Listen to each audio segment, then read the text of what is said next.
सर्वज्ञ श्री चक्रधर स्वामी की जय।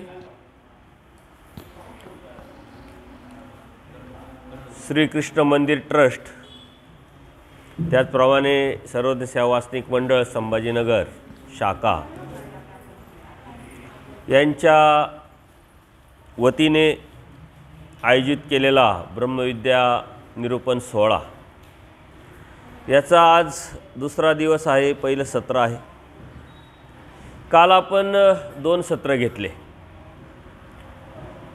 4 वाजेच्या सत्राला आपण धर्म, त्याचं ज्ञान, तत्वज्ञान, त्या ज्ञानाचा उद्देश आणि त्या उद्देशातून परमेश्वराने आपल्याकडून अर्थात जीवाकडून केलेली काय अपेक्षा आहे याचं चिंतन केलं। आणि 7:30 ते 9च्या सत्रामध्ये स्वामी श्री चक्रधर निरूपित अनादीचे व नित्य पदार्थापैकी जो प्रपंच पदार्थ आहे याचं चिंतन आपण सुरू केलेलं आहे। वास्तविक प्रपंच हा जो आहे हा खूप मोठा आहे, अतिव्यापक आहे आणि म्हणूनच त्याचं जी व्याख्या पक्षकारांनी केलेली आहे त्या व्याख्येतच त्या प्रपंचाचं मोठेपण, अमर्यादपण आपल्याला लक्षात येतं। जो विस्तारला जातो तो प्रपंच, त्याला कोणत्याही प्रकारची मर्यादा नाही आणि त्या विस्तारण्याचं काम मात्र जीव करतोय। का रची? आदमती अधगती अधरती म्हणून प्रपंच हा जीव रचतो। वाईट विचार करणे, वाईट चिंतन करणे, त्या वाईट चिंतनामध्ये वाईट कृतीवर जाऊन त्यातच मग्न होणे हा जीवाचा मतित्रयामुळे झालेला स्वभाव, अनादि अविद्युक्त मुळे आलेलं अज्ञान, अज्ञानामुळे आलेलं जीवत्व, अन्यथा ज्ञान, मतित्रय, यातून तो प्रपंच रचत असतो। स्वामी श्री चक्रधरांनी तत्वज्ञान सांगत असताना याची स्पष्टता आपल्याला केलेली आहे। जसा तो कोश किडी असतो, तो केश किडी आपल्यासाठी घर बनवतो आणि तो घर बनवल्यानंतर त्यात राहायला लागल्यानंतर दरवाजा बंद करतो, त्याच्या लक्षात येत नाही आणि तो त्यातच तडफडून मरतो। तसं आपण आपल्या सुखाच्या अनुषंगाने, सुखाच्या अभिलाषेपोटी हा प्रपंच रचतो, कारण अन्यथा ज्ञान, मलिनत्व आपल्यामध्ये जीवाचे मळ घेतल्यानंतर निर्माण होतं। मतित्रयामुळे आपण प्रपंच रचतो आणि प्रपंच रचण्याचा उद्देश काय असतो? आपल्याला सुख भेटावे, सांसारिक सुखाच्या अभिलाषेपोटी आपण तो रचतो। परंतु रचल्यानंतर सुखासाठी निर्माण झालेला हा प्रपंच, निर्माण केलेला हा प्रपंच त्यातच अडकल्यामुळे आपल्याला दुःख हाच प्रपंच तयार करून देत असतो, निर्माण करून देत असतो। म्हणून यात येणं सोपं, यात रचणं सोपं, यात निर्माण करणं सोपं, पण सोडणं खूप अवघड आहे। आणि ते सोडण्यासाठी परमेश्वराने दिलेली ब्रह्मविद्याशास्त्र, त्या ज्ञानाची जाणीव, त्या ज्ञानाचा उमट, त्या ज्ञानाचा बोध आणि त्या बोधातून आपण गेलेली कृती, त्या कृतीवर सातत्यपूर्ण असलेला प्रयत्न, त्या प्रयत्नाला परमेश्वराने केलेलं साह्य, त्यातून आपण निघू शकतो। त्यासाठी लागते हिम्मत आणि ती हिम्मत येण्यासाठी ज्यावेळेस आपल्याला वेळ द्यायचा ती वेळ आपल्याला पकडावा लागते आणि ती वेळ म्हणजे जोची अवसर विषया तोची ब्रह्मविद्या, कोणत्या गोष्टीची वेळ असते ती वेळ तुम्ही त्या वेळेला जर दिलेली असेल ब्रह्मविद्याशास्त्राला तर प्रपंचात पडल्यानंतर बोध होतो, समजतो, कळतं, नाविलाज असतो, ती जबाबदारी पार पाडल्याशिवाय पर्याय नसतो। परंतु जर वेळ ती पकडलेली असेल तर मात्र त्या जीवामध्ये हिम्मत निर्माण होते आणि ही हिम्मत ही क्रियेच्या स्वीकारावरती अवलंबून असते। क्रियेचा स्वीकार असेल तर धर्म तत्वज्ञान उमटतं, जाणवतं, कळतं, लक्षात येतं आणि त्यातून बाहेर पडण्यासाठी हा जीव तडफड करतो, धडपड करतो, प्रयत्न करतो आणि त्याला परमेश्वर सहाय्य करतात। परंतु ज्या व्यक्तीने त्या वेळेला वेळ दिलेली नसेल, नंतर किती कळालं, समजलं तर मग आपण काय म्हणतो, नाही अरे 10 गेले 5 राहिले, आता काय, इथं घरचेच नीट सांभाळत नाही, आता तिथं कोण सांभाळल? मनामध्ये शंका, भीती, न्यूनगंड, मग त्यातून निर्माण झालेली विषय व्यवस्था, आम्ही या आश्रमात गेलो तिथं अशी परिस्थिती, त्या आश्रमात गेलो तिथं अशी परिस्थिती आहे, काही खरं नाही बाबा. मग इथे कोणतं खरं असतं? तिथं काही खरं नाही तर इथे कोणतं खरं असतं? परंतु नाविलाज असतं. ज्या वेळेस आपण परमेश्वर प्राप्तीच्या अनुषंगाने विचार करतो, ध्येय आपलं पक्क करतो, त्यावेळेस तिथल्या खऱ्याचा खोट्याचा आपण विचार करत नाही. कारण आपलं जे आव्हान आहे हे सर्वात मोठं आहे. सुख साधने देव न पविजन आहे का, देवाने सांगितलेलं आहे. तिथं आपण गेल्यानंतर मग आपल्याला बाबा गरम पाणी भेटेल का, जेवायला वेळेत भेटेल का, औषध पाणी भेटेल का, काळजी घेणारे असतील का? वास्तविक इकडे काही कोणी काळजी घेत नाही, आपणच आपलं करत राहतो. एक विशिष्ट वेळेला, विशिष्ट वयापर्यंत, विशिष्ट वेळेपर्यंत या गोष्टी होतात. त्या आपल्याला हव्याशा जरी वाटल्या तर कंटिन्यू काही होत नाही, परिस्थिती बदलते. हां, पैशाशी निगडीत असते. मनी भाई आपल्याकडे असेल, आपला दोस्त असेल तर मग सर्व होतं. परंतु ते सुद्धा आपल्याला एक विशिष्ट वय झाल्यानंतर ते उपयोगी पडत नाही. याची जाणीव होऊनही, आपल्याला इच्छा होऊनही, आपल्याला कळूनही, आपल्याला समजतंय पण आपल्याला बाहेर पडण्याची इच्छा होत नाही. याचं कारण वेळ. ती वेळ ज्याने पकडली, तुमचं जे वय आहे, विशिष्ट वयामध्ये जर तुम्ही अभ्यास केलेला असेल, धर्माची जाणीव झालेली असेल, तर मात्र तुम्ही काय म्हणता की परमेश्वर प्राप्त करायचं आहे, ते खूप मोठं आव्हान आहे. मी चाललो आहे परमेश्वर प्राप्ती करण्यासाठी, खाण्यासाठी, झोपण्यासाठी, सुख मिळावे म्हणून नाही. इथं तर मला भेटतंच आहे, मीच निर्माण केलेलं आहे. मग त्यावेळेस तुम्ही तक्रारी करणार नाही. पण तक्रार येते याचा अर्थ काय की आपल्याला त्या पद्धतीनं त्या उमट किंवा जाणीव, धर्माची स्पष्टता आपल्याला कळालेली नाही आहे. आपल्याला जो बोध आहे तो आपला पक्का नाही आहे. ज्याचा बोध पक्का आहे तो विचार करत नाही, जो विषय व्यवस्था करत नाही.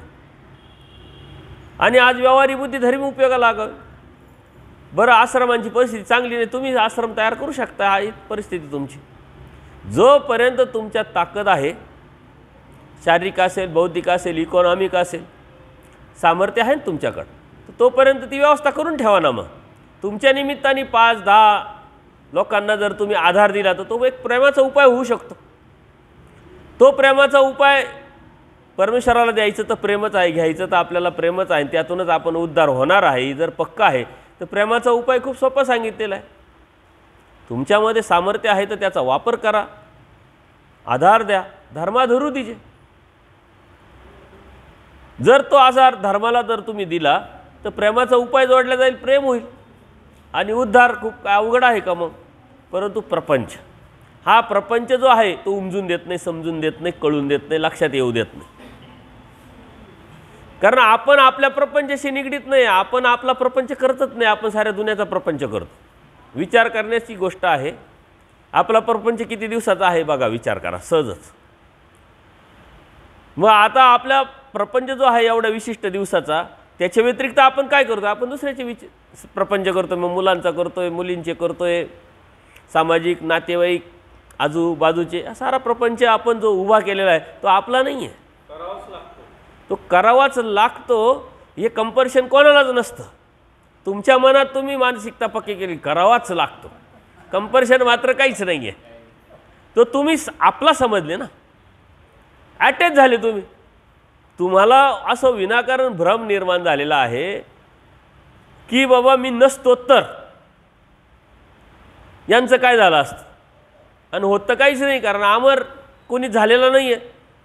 आजपर्यंत इतिहासात आपण जेव्हा जातो तेव्हा मोठे मोठे राजवाडे होऊन गेले, पॉलिटिकल लोक मोठे मोठे होऊन गेले.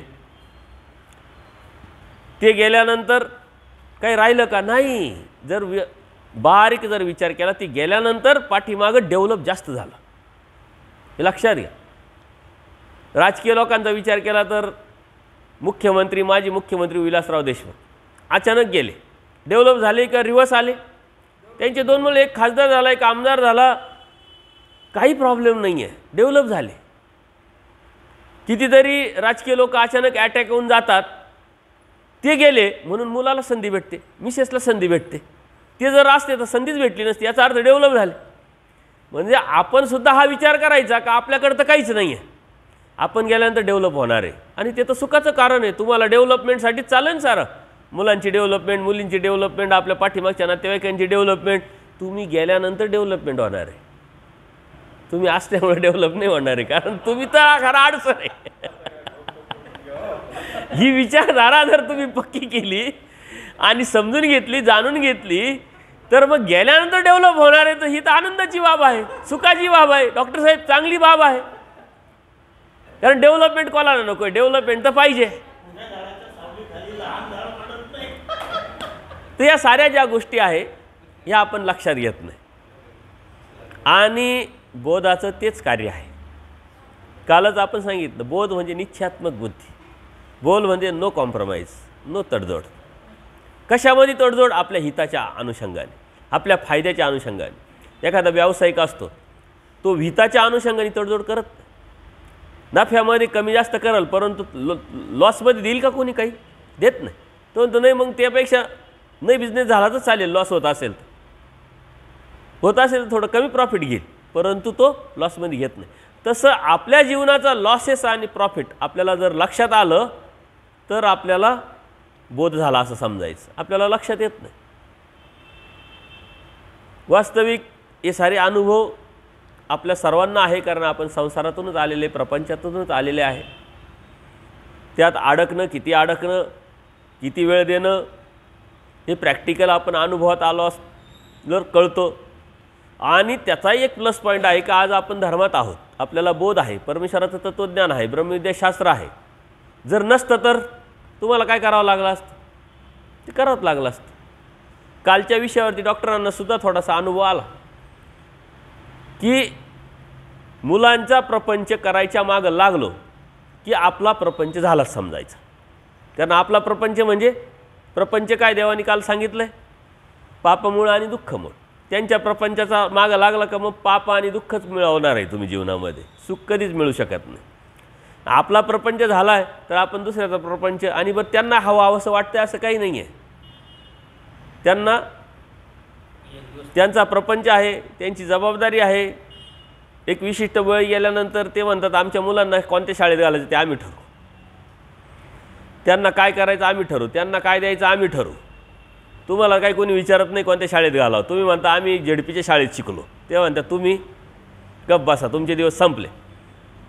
मग तुम्ही सांगता आम्ही तुम्हाला इंग्लिश मिडियमला शिकवलो, ही शाळा तुम्ही त्याच शाळेतून मोठे झाले. नाही, ते शाळेची क्वालिटी आता नावीलाच होता म्हणून आम्ही शिकलो, तुम्ही घातलं. पण आज आम्ही प्रोग्रेस झालो आहे, आता आम्हाला आमच्या मुलांना आणखीन जास्त, जिथं 1.5 लाख 2 लाख वर्षाची फी आहे तिथं घालायची आम्हाला.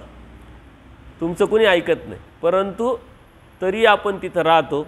हे आपलं बोधाचं लक्षण नाही आहे. म्हणून प्रपंच काय आहे? देवाने काय सांगितलं आहे? प्रपंच म्हणजे काय आहे? माती, पाणी आहे की नाही, आकाश, हवा, ज्वाला म्हणजे जाळ, रजतमसत, यात आहे. यातून निघालो नाही तर यातच जाणार आहे. मग काय होणार आपलं? माती होणार. जीवनाची माती जर करायची असेल तर प्रपंचाला आपल्याला बाहेर पडल्याशिवाय पर्याय नाही. जर माती करून घ्यायची असेल तर तिथं होणारच आहे, नॅचरल, नैसर्गिक होणार आहे. म्हणून या अष्टधा प्रकृती आपण देवानी कारण प्रपंच, कार्यप्रपंच सांगितलेला आहे. कारण अष्टधा प्रकृतीचा कार्य आपण केलेला, हा कोणीही केला तरी तो जाणारच आहे, संपुष्टात येणारच. समाजाच्या अनुषंगाने केलं तर 2 दिवस 4 दिवस थोडेसे जास्त दिवस टिकेल, फक्त ते बी नाव टिकेल. बाकी जे भेटणार आहे ते काही भेटणार नाही आहे. राजे राजवाडे गेले, मोठे पैशावाले गेले, बाकीचं जाऊ द्या, परंतु इथं बी काही कमी गेले का? पूजनीय माईम भट, आचार्य, बाईसा कमी श्रीमंत होत्या का? परंतु देव भेटला, त्यांना कळाला, समाजला जाणवला, ते परमेश्वराला प्राप्त करण्याच्या अनुषंगाने त्याग केला. म्हणून आज त्यांची गोडवे आपण गातोय. परमेश्वराला त्यांचा अभिमान आहे. ही रुटीन आहे. ह्या रुटीनच्या व्यतिरिक्त ना तुम्ही ना मी ना आणखीन कोणी आहे. फक्त उद्देश काय आपला क्लिअर झाला पाहिजे, आणि त्या उद्देशा क्लिअर झाल्यानंतर त्यावरती चालायला सुरुवात करणं हे अत्यंत गरजेचं आहे. काल आपण बऱ्याच वचनांना स्पर्श करत हा प्रपंच समजून घेण्याचा आपण प्रयत्न केला. कार्यप्रपंच, कारणप्रपंच, अव्यक्ती, अष्टभैरवाच्या ठिकाणी व्यक्ती मायेच्या आधाराशिवाय हा प्रपंच राहत नाही. ज्याला आधार लागतो त्याचा आपण आधार घेतो, हे अत्यंत महत्त्वाचं. एखादा भिकारी भीक मागतो, त्याच्याकडे आपण जाऊन काय मागायचं आणि तो आपल्याला काय देणार आहे? जो निराधार आहे, ज्याला आधारच नाही, त्याला आधाराशिवाय राहता येत नाही, त्याचा आपण आधार घेऊन आपलं जीवनाचं सुख शोधत असेल तर ही सर्वात मोठं अन्यथा ज्ञान. यातून पहिले आपण बाहेर पडलो पाहिजे. आणि शब्दाचा अर्थ आपण समजून घेत असताना देवानी या प्रपंचाच्या बाबतीत जे वचनं सांगितलेले, महादाईसाला निमित्त करून, माईम भटांना निमित्त करून, त्या वचनांचा अभ्यास आपण जर केला तर कार्यप्रपंचाविषयी देवानी सांगितलेली अनित्यता, दीर्घ स्वप्न, हे जे आपण लक्षात घेतलं तर सोपं काम होऊन जाईल. कार्यप्रपंच नित्य, तो कार्याला आला तरी तो मूळ विधी जितका जितका पसार नित्यत्वाने तो शिल्लक मात्र तसाच राहतो, जितका पसरला तितका. कारण प्रपंच जो आहे त्यात कमतरता होत नाही, तो किती पसरला काही केलं तरी तो जसा आहे तसाच राहतो, शिल्लक उरतोच. कारण प्रपंच अनित्य आहे म्हणून तो शिल्लकच राहतो, तो संपणारा नाही आहे. आणि दृश्य प्रपंचाचा जो नाश आहे तो होत राहतो. जे आपल्याला दिसतं ते नसतं, दिसतं ते कोणतं? कार्यप्रपंच दिसतं. आपण त्याला कार्याला आणलेलं आहे म्हणून ते कधीतरी संपुष्टात येणार आहे, कधीतरी संपणार आहे. याचे अनुभव आपल्याला दररोज येत राहतात. एखाद्या शहरामध्ये आपण वर्षानंतर गेलो तर कितीतरी बदल झालेला राहतो आपल्यामध्येच. आता मी मागच्या वेळेस होतो तो रूम होते आपल्याकडे, आता रूम नाही आहे. पुढं हॉटेल्स होते, आता हॉटेल्स नाही. उद्या आणखीन काहीतरी परिस्थिती बदलणार, हे बदलत राहणार आहे. जो बदलत राहणार आहे त्याला आपण स्थिरतेकडे नेऊ शकत नाही. तो अस्थिर असल्यामुळे तो अस्थिरच राहणार आहे आणि ही ब्रह्मवाणी आहे. त्याच्यामुळे स्थिरतेकडे नेण्याचा आपण प्रयत्न करू नये. नॅचरल जे आहे ते आपण स्वीकारणं आणि त्या स्वीकारातून आपलं जीवन व्यथित करणं हे महत्त्वाचं आहे. आपलं ध्येय पक्क करणं आणि त्या ध्येयाच्या अनुषंगाने प्लॅनिंग करणं हे अत्यंत गरजेचं आहे. आपलं प्लॅनिंग नाही, आपलं सगळीकडे प्लॅनिंग आहे परंतु आपल्या हिताच्या अनुषंगाने प्लॅनिंग मात्र नाही. ते प्लॅनिंग करणं म्हणजे आपण भ्रमातून बाहेर पडणं. ते प्लॅनिंगला सुरुवात करणं म्हणजे आपल्याला बोधाचं कार्याला सुरुवात आपण केली. आपण बोधाचं कार्यच बोध झालं आहे आपल्याला. जीव, देवता, प्रपंच, परमेश्वर यातले 4 पदार्थ आपल्याला कळत आहे समाज, पण कार्याला आला नाही ना अजून. म्हणजे शक्तिरूप जो बोध आहे तो अजून आपल्याला भेटलेला नाही आहे. आणि जो कार्याला आणण्याचा प्रयत्न करतो, प्लॅनिंग करतो, त्याला शक्तिरूप बोध झाला समजायचं. बोध आणि बोधशक्ती 2 भाग आहे.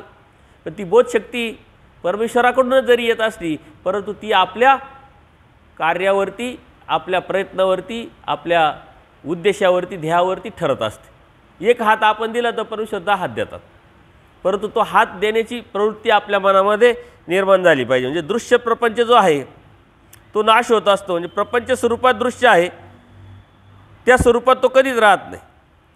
मोठा पदार्थ असला तरी त्याला शेकले होऊन शेवटी त्याचे सूक्ष्मातिसूक्ष्म परमाणूतसुद्धा विघटन होतं. कितीतरी मोठी बिल्डिंग झाली, ज्यावेळेस महासार होईल ते सारं विघटन होऊन जाईल, वेगळं होईल. मोठी बिल्डिंग केली, किती त्यात 10-10, 50-50 मजल्याची बिल्डिंग. दुबईला किती मजल्याची बिल्डिंग आहे? सर्वात जगातली सर्वात उंच बिल्डिंग आहे. हां, ती राहणार आहे का? कायमस्वरूपी कोणतीच गोष्ट राहत नाही. आणि ती कायमस्वरूपी राहत नाही त्याचं आपल्याला किती आकर्षण आहे. आणि आपण सुद्धा कायमस्वरूपी राहणार नाही त्याचं आकर्षण ठेवायचं का नाही हे मात्र ज्ञानाचा भाग आहे. काल आपण नव्हतो, जन्म तारीख आली त्याच्या अगोदर आपण नव्हतो, मृत्यू तारीख त्याच्यानंतर आपण राहणार नाही, परंतु कुठंतरी राहणार आहे, कुठंतरी असणार आहे हे मात्र नक्की आहे. मग फक्त कुठं राहायचं हे आपण ठरवायचं आहे. ते आपल्या हातात आहे. त्याचा निर्णय आज घेणं गरजेचं आहे आणि त्यावरती आपलं पुढं जे प्राप्त आहे ते ठरतं. सूक्ष्मातिसूक्ष्म परमाणूत त्याचं पर्यावसन होत असतं. जे परमाणू ते कायमचे नष्ट होतात, त्याचा अत्यंत अभाव होतो असे नाही. ते कुठेतरी भावरूपाने विद्यमान असतात. कार्यकारणी विलाज आहे. कुठं राहतात? जे कार्याला आलेलं आहे ते कारणामध्ये मिसळून जातात, त्याचं विघटन होतं, त्यामध्ये ते आधार घेतात. आणि ते कारण स्वरूपी असलेला जो प्रपंच आहे तो अष्टभैरवाचा आधार घेतो. व्यक्ताला मायेचा आधार आहे आणि त्याला अष्टभैरवाचा आधार आहे. तर हे सूक्ष्मातिसूक्ष्म जरी झाले, वेगळे जरी झाले तरी त्याचं अस्तित्व मात्र राहतं. ते अस्तित्व जे कार्याला आलेलं आहे ते कारणामध्ये मिसळतं, विलीन होतं. तर कारणात विलीन होतं म्हणून काय? नित्य तर कार्य अनित्य हे आपण कालच बघितलं आहे. कारण प्रपंच आणि कार्यप्रपंच या दोन गोष्टी जरी लक्षात ठेवल्या तरी आपल्याला लक्षात येईल. आता याच्यामध्ये दुसरा बी एक विचार आहे, एक वासना आहे, काय महानुभाव काय म्हणतात की हे नष्ट होतं, परंतु नष्ट होत नाही. कार्यप्रपंच हा कारणप्रपंचात विलीन न होता तो नष्ट होतो असं काहींची वासना आहे, परंतु तसं काही प्रमाण नाही. कारण कार्य कारणी विलय आहे असं प्रमाण जर आहे, याचा अर्थ ते नष्ट न होता कार्याला आलेला प्रपंच हा कारणात विलीन होतो, याचा अर्थ त्याचा आधार घेतो, नष्ट काही होत नाही. हा एक कुठे अस्तित्व राहत नाही असं काही लोक म्हणतात, परंतु तसं नाही आहे. त्यास अनित्य म्हटले गेलेले, म्हणून अनित्य म्हटले गेलेले. अनित्य शब्दाचा अर्थ त्यांनी तसा लावलेला आहे. जर परमेश्वरांनी कार्यप्रपंच अनित्य म्हटलं याचा अर्थ तो नष्ट होतो, म्हणजे तो नित्य राहत नाही, या अनुषंगाने ते सांगितलेले. परंतु प्रमाण काय सांगतं, कार्य कारणी विलय आहे. कार्यात आलेला जो प्रपंच तो नष्ट होत नाही, तो नष्ट न होता त्यातले जे विघटन होतं आहे, भूमी आकाश वायू ते जे बी आहे ते कारणामध्ये विलीन होतात, ते नष्ट होत नाही आणि ते कायमचेच नित्याने राहतात. कारण नित्य पदार्थामधला तो एक भाग आहे, तो एक पदार्थ आहे. संसरणावेळी तोच पुन्हा दृश्य होतं, परत ज्यावेळेस संसरण होतं. कारण मांसाहार झाला म्हणजे काय परत संसरण होत नाही का, सृष्टी येत नाही का, निर्माण होत नाही का, होतच राहते. हे कार्य कंटिन्यू चालू आहे परमेश्वराचं. परंतु सृष्टी अतिदीर्घ, जितकी सृष्टी म्हणजे जितका दिवस तितकी रात्र, तशी जितकी सृष्टी तेवढी वेळ गेल्यानंतर परमेश्वराला प्रवृत्ती होईल आणि परत प्रपंच तयार होईल. जेव्हा प्रपंच तयार होईल, हा जो अगोदर झालेला प्रपंच तो कार्यप्रपंच कारणाला विलीन झाला, तोच विलीन झालेला प्रपंच परत कार्याला येतो, तेच कंटिन्यू होतं. परत आपण तो उभं करतो. एखादी बिल्डिंग तयार झालेली आहे, काही काळानंतर तिचं लाईफ खराब होतं, संपतं, आपण काय करतो, ती पाडतो. पाडल्यानंतर परत उभी करतो ना, पाडल्यानंतर ती नष्ट होत नाही, परत उभी राहत नाही, अशातला भाग नाही आहे. तीच माती असते, तेच पाणी असतं, तेच सिमेंट असतं, तेच रेती असते, पदार्थ तेच असतात, बिल्डिंग नवी असते. तसं सृष्टीच्या नंतर संहार आणि महासंहाराच्या नंतर परत संसरण हे चक्र चालू असतं. ज्याप्रमाणे एवढ्या मोठ्या सृष्टीचं चक्र चालू आहे, तसं आपल्या जन्मवृत्तीचं चक्र चालूच आहे. फक्त आता गेल्यानंतर आपण कुठं जायचं आणि नव्या प्रकारात नव्या फॉर्ममध्ये कुठं असायचं हे मात्र आजच्या निर्णयावरती आपलं अवलंबून आहे. आता मतांचं वचनाचा प्रमाण, त्या प्रमाणातून जो प्रपंच आहे तो आपण समजून घेतला, परंतु काही पक्षकारांनी त्यावरती बरेच विचार मांडलेले आहे, त्याच्याकडे आपण थोडेसे लक्ष केंद्रित करणार आहोत.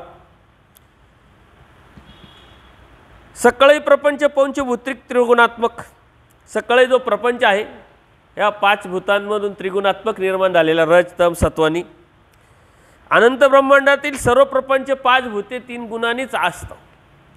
तुमच्या मनात येईल का आपण आता ह्या ब्रह्मांडात आहे, मग दुसऱ्या ब्रह्मांडात काहीतरी वेगळा प्रपंच असेल, वेगळ्या पद्धतीचा असेल, असं काहीच नाही. सिस्टम जी आहे, तुम्हाला काल सांगितलं, सिस्टम प्रपंचाची असो किंवा देवतेची असतो, ती ह्या ब्रह्मांडातली काय त्या ब्रह्मांडातली काय सेम टू सेम असते, फरक काहीच नाही. त्याच्यामुळं अनंत ब्रह्मांडामध्ये हेच पाच भूते तीन गुण, त्यामुळे निर्माण झालेला प्रपंच, कारण प्रपंच, कार्यप्रपंच, तिथंही अष्टभैरवाच्या आधाराने अव्यक्त प्रपंच आणि मायाच्या आधाराने व्यक्त प्रपंच, सर्व ब्रह्मांडांमध्ये सेम सिस्टम असते. आता ह्या प्रपंचाच्या बाबतीत अनेक संप्रदायामध्ये, अनेक धर्मामध्ये वेगवेगळे विचार मांडलेले म्हटले आणि ते देवाने एका सूत्रात क्लिअर केलेले. एका ते प्रपंच परिणाम बोलीचे. काही लोक म्हणतात हा ब्रह्माचा परिणाम आहे म्हटले, त्याची सावली आहे. काही विवर्त बोलीचे म्हटले, काही वेगळ्या अर्थाने प्रपंच आहे सांगतात, पण परमेश्वरात येत तैसे नव्हे. येत प्रपंच म्हणजे स्वतंत्र पदार्थ. इथं आम्ही सांगतो तुम्हाला, इथं तसं नाही. प्रपंच हा स्वतंत्र पदार्थ आहे म्हटले. जैसा गंधर्व नगरीचा असते, वेगळ्या पद्धतीचा, वेगळं त्याचं अस्तित्व आहे. कोणी ब्रह्म परिणाम सांगतं, कोणी रोताभास समजतात. काही म्हणतात रोताभास, जसं पाण्यामध्ये म्हणले सूर्य पडला तर तो सूर्य असतो का? सूर्य नसतो, तो भास आहे का? आपण याला सूर्य समजतो, आपला भास आहे, बाजूला केलं का ते लगेच जातो. अशा पद्धतीनं प्रमाण देऊन प्रपंच हा रोताभास आहे किंवा प्रपंच हा एक ब्रह्माचाच भाग आहे असे इतर लोक समजतात. पण परमेश्वर तसं समजत नाही, परमेश्वर तसं सांगत नाही आपल्याला. त्यानंतर हा स्वतंत्र पदार्थ आहे. जीव, देवता, प्रपंच आणि परमेश्वर हा नित्य आणि अनादितला एक पदार्थ असल्यामुळं तो एक वेगळं स्वातंत्र्य त्याला सांगितलं आहे. अविद्या अविद्येशी कारण, प्रपंच प्रपंचाशी कारण. जी अनादि अविद्या ती आपल्या अज्ञानाला, आपल्या जीवत्वालाच कारण होते. आणि प्रपंच हा सुद्धा प्रपंच, पण प्रपंचातून प्रपंचच निघत असतो. प्रपंचातून दुसरं काही काढण्याचा जरी आपण प्रयत्न केला तर निघणार नाही. जसं दूध आहे, दुधातून लोणी निघेल, ताक निघेल, तूप निघेल, बाकी काही गुळ निघेल का, साखर निघेल का, नाही निघणार. त्यातून जो पदार्थ आहे तोच निघणार. तसं प्रपंचातून प्रपंचच निघणार आहे. तुम्ही किती केला, मी केला, आणखीन कोणी केला, त्यातून तेच निघणार आहे. आणि प्रपंच काय सांगितलं आहे परमेश्वरांनी ते समजून घेणं, अनित्यता, व्यभिचारता, दुःख मूळता, पाप मूळता हे आपल्या डोक्यात पक्क आपण फिट केलं पाहिजे. आणि ते फिट केल्यानंतर आपण ह्या गोष्टी लक्षात घेतल्या पाहिजे. आता ह्या जीवाच्या ठिकाणी जो मळ असतो, प्रपंचाचा एक भाग आहे, तो सहारी नसतो. जेव्हा संहार होतो त्यावेळेस आपल्यात असलेले जे मळ आहे ते प्रत्येक आपल्या देवतेच्या ठिकाणी जातात. आपण मायेच्या तामात जातो, निघाल्यानंतर परत ते घेत परत रिटर्न जातं. हे सारं रिपीट चालू राहतं. जाणं येणं, जाणं येणं, येण्याची प्रोसेस सेम, जाण्याची प्रोसेस पण सेम. मात्र संलग्न जो आहे तो काही मायेच्या तामात किंवा मायेच्या अंश असल्यामुळे मायेत जात नाही. तो कंटिन्यू आपल्याबरोबरच असतो आणि अनेक जन्मामध्ये असतो. मागच्या जन्मात तो संलग्न होता, ह्या बी पुढच्या बी तो संलग्न. जोपर्यंत आपण परमेश्वराला प्राप्त करत नाही तोपर्यंत त्यालाही प्राप्ती होत नाही. आपली प्राप्ती ब्रह्मविद्येच्या माध्यमातून परमेश्वराची, आणि त्याची प्राप्ती संलग्नाची. तो ज्या देवतेचा अंश आहे त्याच्यात जेव्हा आपला मोक्ष त्याला तेव्हा मोक्ष. संलग्न मात्र सारी नासत नाही, तो कंटिन्यू आपल्याबरोबरच असतो. मळ व स्थूळ रचनेची कारणं काय? आता ही जी मळ रचना आहे किंवा स्थूळ रचना आहे याचे कारण नेमके काय आहे? तर याचे 3 कारणं सांगितलं आहे. एक तर परमेश्वराची प्रवृत्ती. परमेश्वराची प्रवृत्ती झाली ना, स्वतःला आनंद द्यायचा आहे, तो आनंद कोणाला द्यावा? जीवाला द्यावा. आता जीवाला द्यावा तर डायरेक्ट देता येत नाही, म्हणून मग प्रपंचाची रचना. त्यात जीवाला आणणं, स्वतः येणं, ज्ञान देणं, ती क्रिया, त्या प्रोसेस, आणि त्यातून मग आपण बाहेर पडणं. म्हणजे पहिलं कारण प्रपंचाचं काय आहे की परमेश्वराची प्रवृत्ती. हे पहिलं कारण आहे. त्याच्या प्रवृत्तीशिवाय काहीच होत नाही. दुसरं कारण आहे मायेचा व्यापार. पण परमेश्वराची प्रवृत्ती झाली, मायेला कळाली आणि मायेने तो सारा प्रपंच रचला. दुसरं कारण आहे मायेचे रचना. आणि तिसरं महत्त्वाचं कारण आहे जीवाचे करण. जीवाने कार्य केलं. का रची म्हणजे आदमती, आदगती, आदरती. म्हणजे परमेश्वराला प्रवृत्ती झाली, त्या प्रवृत्तीनं मायेने प्रपंच रचला आणि त्या मायेला आपण निर्माण केलं जीवानी. म्हणजे 3 कारणाशिवाय प्रपंच तयार होत नाही. म्हटले सकळ मळाचे कारण हे चैतन्यमळ आहे.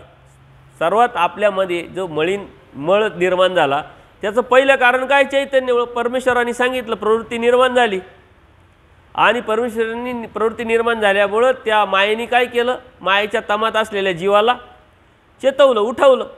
चैतन्यमय असं म्हटले. म्हणजे तो मळ पहिल्यांदा मायेने रचला आणि मायेचा मळ रचल्यानंतर आपल्यामध्ये जे सामर्थ्य निर्माण झालं त्या सामर्थ्याने आपण विश्वरूप मळ घेतला.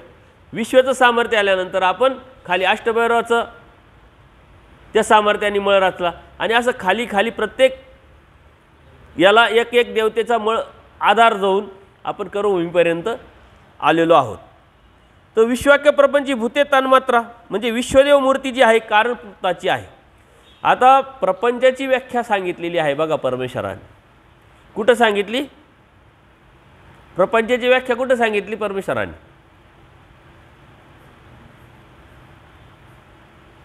किती वर्ष झाले आपल्याला?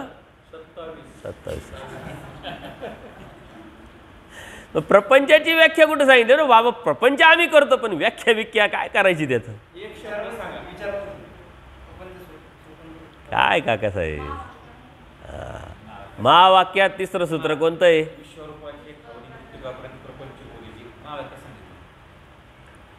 कारण महावाक्य काय आहे? जीव, देवता, प्रपंच आणि परमेश्वर याचा संघ आहे की नाही. मग तिथं जीवाची व्याख्या आली, प्रपंचाची व्याख्या आली. आता तिथं त्या प्रपंचाच्या व्याख्येमध्ये जे विश्वरूप दाखवले ते काय आहे याच्यात कन्फ्युजन राहतं बऱ्याच लोकांचं. तर ते परमेश्वराने दाखवले ते विश्वरूप ते नाही आहे, विश्वदेवतेशी निगडीत आहे. कारण विश्वदेवतेच्या खाली प्रपंच आहे, त्याच्यावरती नाही प्रपंच आहे. चैतन्य देवता आणि परमेश्वर, त्याच्यानंतर विषयच येत नाही.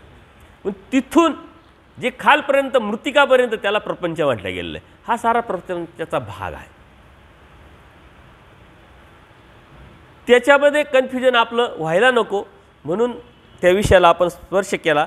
कारण बऱ्याच लोकांना असं वाटतं विश्वरूप परमेश्वराने दाखवलं तिथून तर इथं, मग ते प्रापंचिक झालं, चेतना प्रापंचिक झाली. नाही, निप्रापंचिक आहे. प्रपंच सुरुवात तिथून होते आणि एंड कुठं होतं हे सांगितलेलं आहे.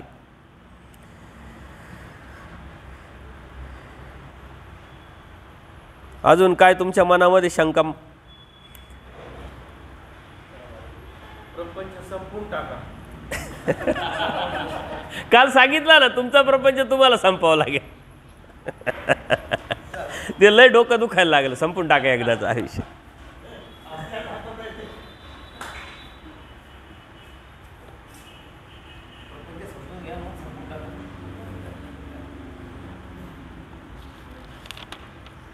बरंच आहे परंतु खूप जास्त सांगण्यापेक्षा नोट करून आणलं मी, ते महत्त्वाचं आहे.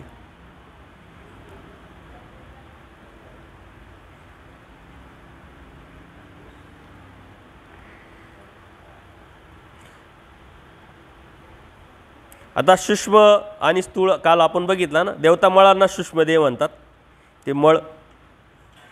आणि स्थूल तमाच्या बाहेर जेव्हा आपण बाहेर पडतो, जेव्हा मळ रचतो त्याला स्थूल देह म्हणतात, म्हणजे स्थूल प्रपंच म्हणतात. सूक्ष्म म्हणजे मळाच्या अगोदरचे आणि स्थूल म्हणजे मळाच्या नंतरचे. एवढं जरी लक्षात ठेवलं खूप झालं. खूप काही डोकं लावायचं काम नाही.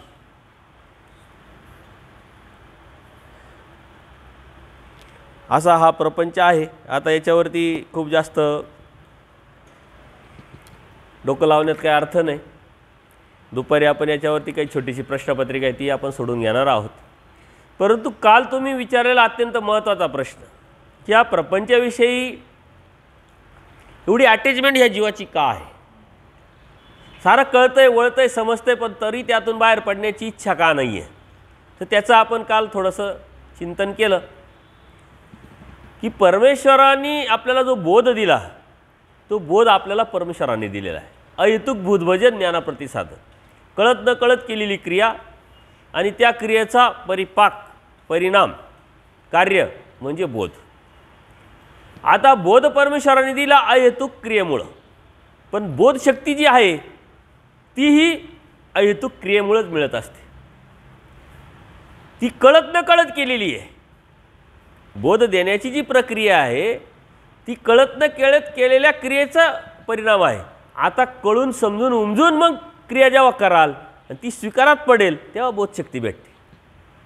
आणि जेव्हा बोधशक्ती भेटेल तेव्हा त्याची जी अटॅचमेंट आहे किंवा निघण्याची किंवा सोडण्याची ती ताकद आहे ती त्याच्यामध्ये इन्क्लूड आहे. आता तुम्ही कितीतरी वर्ष झाले, 25 वर्ष, आता 27 वर्ष इथंच झाले म्हटल्यानंतर त्याच्या अगोदर तुम्ही उपदेशी आहे. म्हणजे तुम्हाला 40 वर्ष, कोणाला 20 वर्ष, कोणाला 15 वर्ष उपदेश घेऊन जाल. आता उपदेश घेतल्यानंतर परमेश्वर भक्ती करत असताना ती कोणत्या हेतूनी, कोणत्या विचारांनी, कोणत्या ध्येयाने करायला पाहिजे हे मात्र अजूनही तुम्हाला लक्षात आलेलं नाही.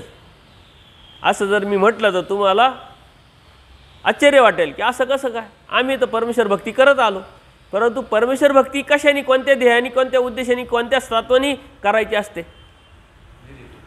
निर्हेतुक म्हणजे अहेतुक.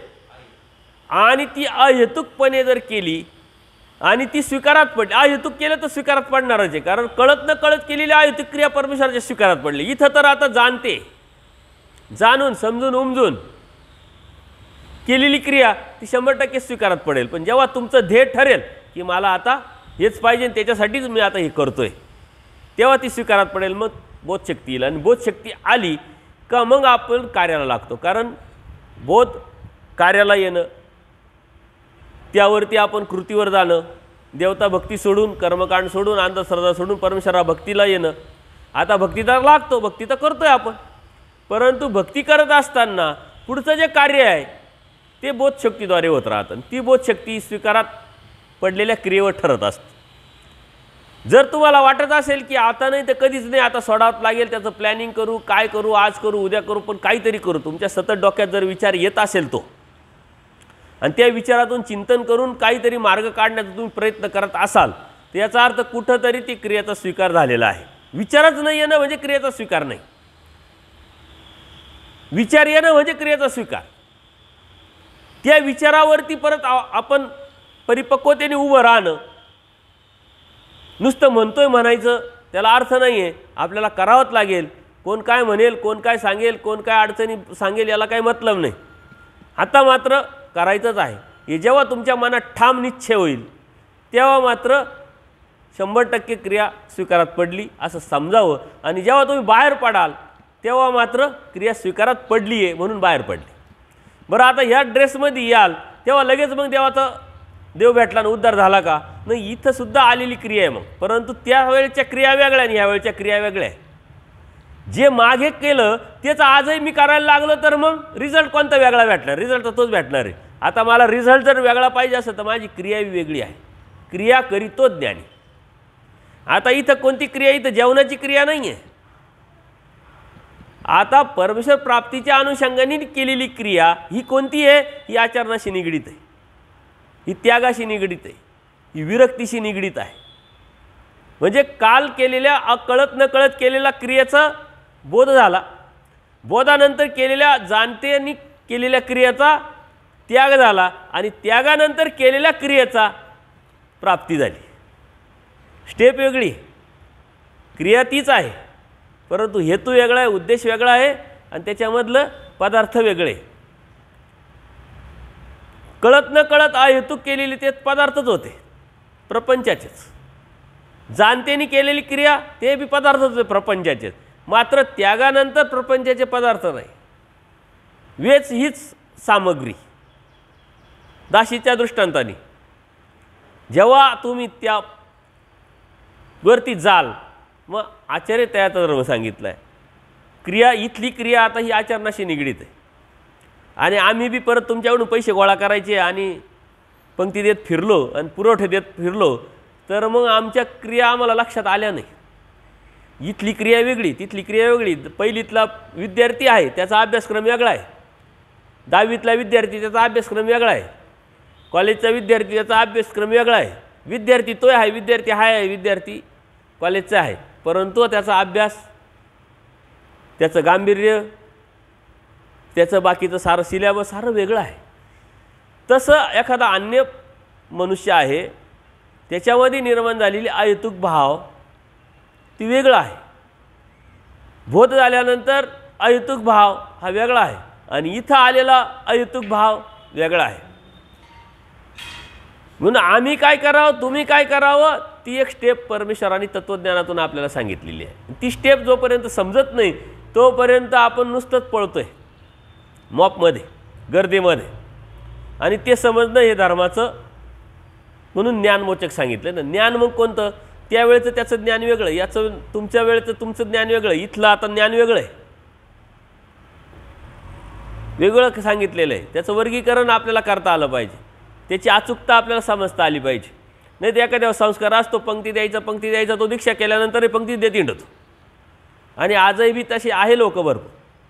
आता इथं अयोग्यता लागते आणि ती अयोग्यता विशेष ज्ञानामध्ये नाश होणार आहे.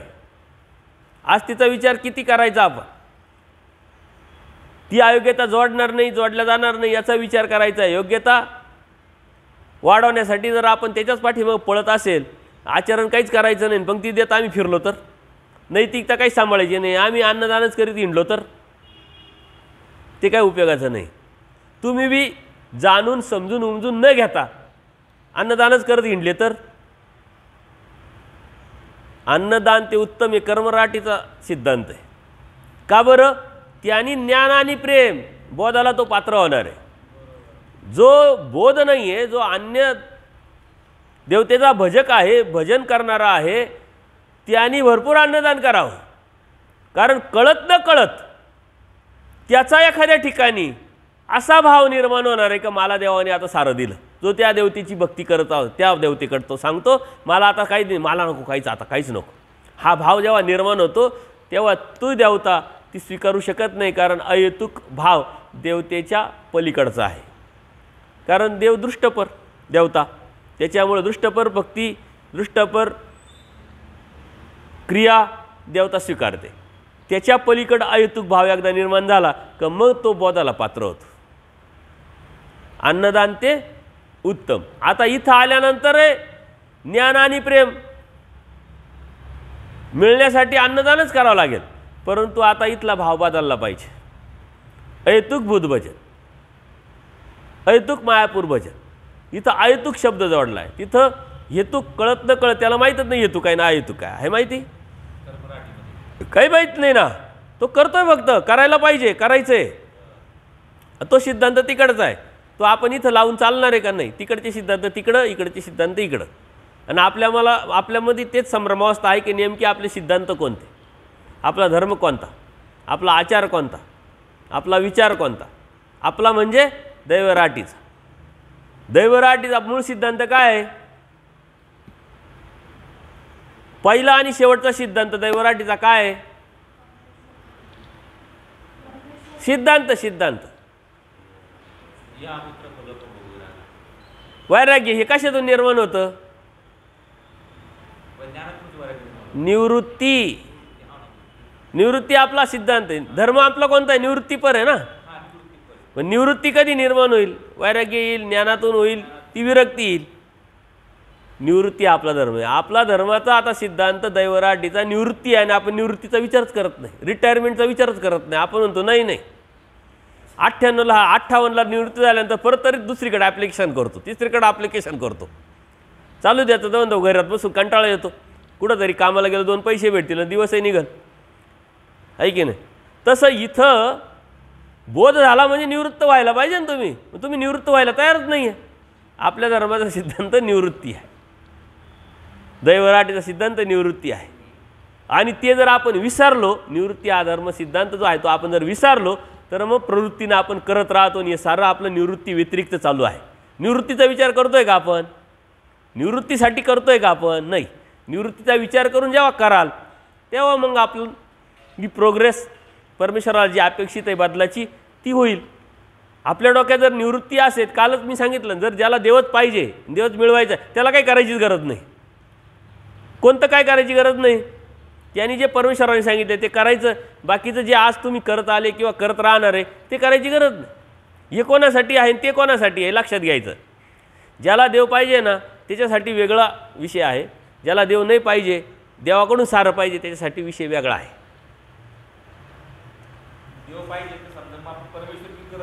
हां, परमेश्वर किंग करता म्हणजे काय? तर परमेश्वराने सांगितलेली आचारप्रणाली. काल परमेश्वराला आपण स्वीकारलं म्हणजे काय स्वीकारायचं, परमेश्वराला स्वीकारणं म्हणजे काय करायचं, तर परमेश्वराने सांगितलेलं तत्त्वज्ञान आपण आपल्या जीवनात उतरावायचं.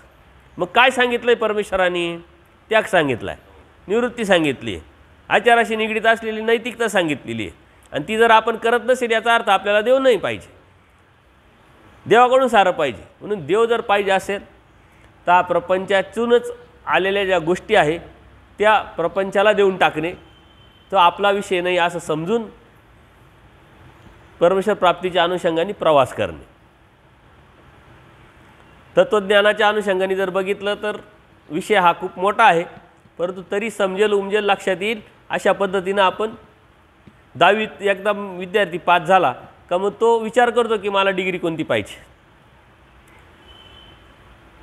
कॉलेजेस भरपूर आहे, डिग्र्या भरपूर आहे, पण तो कोणती डिग्री त्याला पाहिजे त्यातच तो ॲडमिशन घेईल की नाही. तसं आता इथं आल्यानंतर तुम्हाला काय पाहिजे? सांसारिक सुख पाहिजे, परमेश्वराचा आनंद पाहिजे. डिग्री बदलली, रस्ते बदलले, त्यात तुम्हाला ॲडमिशन घ्यावं लागेल. त्यात ॲडमिशन घेतलं का ज्या ॲडमिशनमध्ये तुम्ही आले तिथला अभ्यासक्रमही बदलेल, तिथलं ध्येय बदलेल, तिथला आचरण बदलेल, म्हणजे अभ्यासही बदलेल आणि चालणं बदलेल, सर्वच बदलेल. पण तुमचे ध्येय आणि उद्देश क्लिअर झाले पाहिजे. आणि ते ध्येय आणि उद्देश जोपर्यंत क्लिअर होत नाही तोपर्यंत प्रपंच हा अतिव्यापक आहे, तो लक्षात येत नाही आणि तो सुटत पण नाही. म्हणून प्रपंचाला कालच सांगितलं तो सुटत नाही, तो सोडावाच लागतो. आणि सोडवण्यासाठी एकच उपाय आहे ते म्हणजे ज्ञान. ज्ञान तर आहे आपल्याला, मग तरी का सुटत नाही? पण ते ज्ञान जे जसं आहे तसे जाणणे, परमेश्वराकडून येणे, परमेश्वराकडून ती शक्ती आपल्याला प्राप्त होणे. काय वासनिक दशेमध्येचे कार्य करता येईपर्यंत ठीक आहे, साधू झाल्यावर एक वेगळी आचारसंहिता ती सांगून टाकून द्या. तेच सांगितलं ना मी. नाही क्लिअर असं बोल सांगा. तो आणखीन एक वेगळा टॉपिक होऊन जाईल. जे तुम्ही आज सूत्रपाठ वाचता आहे, सूत्रपाठ वाचत असताना, अभ्यास करत असताना जो आहे तो हा सारा दैवराटीचा सिद्धांत आहे. ते आपल्या जीवनामध्ये उतरवणं, निवृत्तीच्या मार्गावर जाणं, परमेश्वरावर प्राप्त करणं ही आचार प्रणाली आहे. वासनिक, साधू हे काही वेगळं वर्गीकरण नाही. आता तुमच्या डोक्यात कंटिन्यू जे चालू आहे ना, वासनिकांची आस्तिपरी, वासनिकांचा आचार धर्म, वासनिकांची विचार धर्म, हा जो आहे देवाने असं काही वेगळा सांगितला नाही वासनिकांचा, साधूंचा. कारण धर्म देवाने एकच सांगितला. वैरागी वेगळा सांगितला का? प्रवृत्तीचा वेगळा सांगितला का? कोणी सांगितली? देवानी एका ठिकाणी ज्यावेळेस महाजन आले, ते महाजन म्हटले देवाला की देवा काहीतरी सांगा. म्हणले प्रवृत्तीचा आचार सांगू, निवृत्तीचा आचार सांगू, हे सांगू का ते सांगू? ते एवढे कन्फ्यूज झाले, ते काहीच नाही, उठले निघून गेले. आणि म्हटले रस्त्यावर पडलेला कवडाय आद करून न घ्यावा, हा प्रवृत्ताचा आचार. म्हटले प्रवृत्ताचाच आचार एवढा अवघड आहे, तर निवृत्तीचा आचार किती अवघड असेल? बरं, आता प्रवृत्ताचा आचार सांगितला, रस्त्यावरती आत कवडा न घ्यावा आणि प्रवृत्ताचा आचार आहे, मग निवृत्तांनी घ्यावा का? त्याच्यात ते आलं ना. याचा अर्थ ते वेगळं नाही आहे. तुम्हाला सुरुवात कर, म्हणून मी सांगतो काय, नैतिकता धर्माचा पाया आहे. तुम्ही प्रपंचात राहत असताना कसे वागता, कसे राहता, कसं जीवन व्यतीत करता, त्यावरती पुढची इमारत ठरल ना. या जमिनीचा, या बिल्डिंगचा पाया कसा आहे त्याच्यावरती वरची बिल्डिंग. जर 5 मजली करायचं असेल तर त्या पद्धतीनं आर्किटेक्ट स्ट्रक्चर देतो ना, त्याचं प्लॅनिंग देतो ना. जर 2च मजली असेल तर तशा पद्धतीचं स्ट्रक्चर. तो म्हणतो 1च मजली करायचं, वरतं काय बांधायचं नाही, म्हणतो लोड बेरिंग केली तरी चालेल. तसंच आहे की तुम्ही ह्या दशेत कसे राहता, याचा अर्थ हा वेगळा आहे असं नाही आहे. म्हणून आपण त्याच्यावरती जोर दिला का तुमच्या डोक्यात काय आहे की आचार हा साधूंचा विषय आहे, आपला काही संबंध नाही आहे. परंतु जेव्हा सूत्रपाठात जालाल त्यावेळेस आपले विषय इथं झालेले आहे. महात्म्यानी सत्यार जेव्हा होय, महात्म्यानी प्रेवक्ते होय. मग महात्मा काय फक्त साधूच असतो का? तुम्ही नाही का महात्मे? तुम्हाला बोध झाला याचा अर्थ तुम्ही महात्मे आहे. देवानी महात्मे सशालाही म्हटलं, वाघालाही म्हटलं. त्याच्यापेक्षा तर तुम्ही बरे. तिथं नरक योनी होती, तिथं सुख फळामध्ये आले तुम्ही. मग ती नरक योनी आहे. त्या नरक योनीतल्या जीवाला देव महात्मे म्हणतात. याचा अर्थ तुम्ही महात्म्याचे महात्मे, तुम्ही सुखफळामध्ये. सुखफळाची व्याख्या काय आहे? मनुष्य प्राण्यांपासून वरती सुखफळं आणि इथून खाली दुःखफळं. आपण दुःखफळात नाही, आपण सुखफळात आहे. ज्ञान झालं तर त्यावर आपण प्राप्त करणार आहोत. त्याच्यामुळं इथं वेगळा आचार नाही आहे. यातूनच आपण काय करू शकतो ह्या मिनिटाला, या ठिकाणी तो आपण शोधायचा आणि आपण करायला शिकायचं, करायला लागायचं. याचा अर्थ काही वेगळं वर्गीकरण नाही.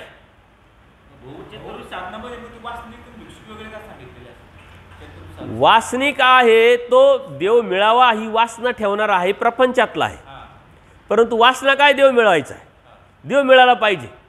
आणि जे मिळवण्यासाठी जे जे देवानी करायला लावलं ते मी करणार आहे. म्हणजे काय? अनुसरण मी करणार आहे, त्याग करणार आहे, तो वासनिक. आणि भिक्षुक त्यांनी त्याग केलेला आहे. परमेश्वर प्राप्तीच्या अनुषंगाने आता तो सुपर हायवेला लागलेला आहे. आता त्यांनी सुपर हायवेनी सरळ जायचं का आणखीन इकडे तिकडे वाकडे तिकडे घुसायचं, हा त्याचा स्वतंत्र पदार्थ आहे, स्वतंत्र विषय आहे.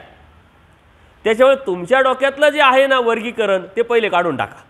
बरं, वैरागी आचरण काही वेगळं देवाने सांगितलं आहे का? आपण एखादं म्हणतो वैरागी बाबा, वैरागी बाबा नाही, ते वैरागी बाबा आणि हे कोण आहे?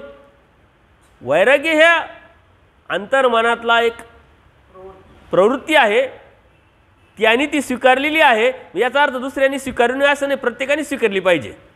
परंतु आपल्याकडे काय आहे, कपडे थोडेसे काळपट घातले का मग तो वैरागी होतो. कपड्यावर वैरागी पण नसतं, नाव वैरागी असतं. 10-10, 4-4 आश्रम जर तुमच्या नावावर असेल तर ते वैरागी पण नाही का? नुसत्या नावाला वैरागीपणाला काय अर्थ नाही. कपडे कसे आहे याच्याशी काही मतलब नाही. तुमचं अंतर्मनामध्ये किती विरक्ती आहे त्याच्यावरती वैरागी पण ठरतं.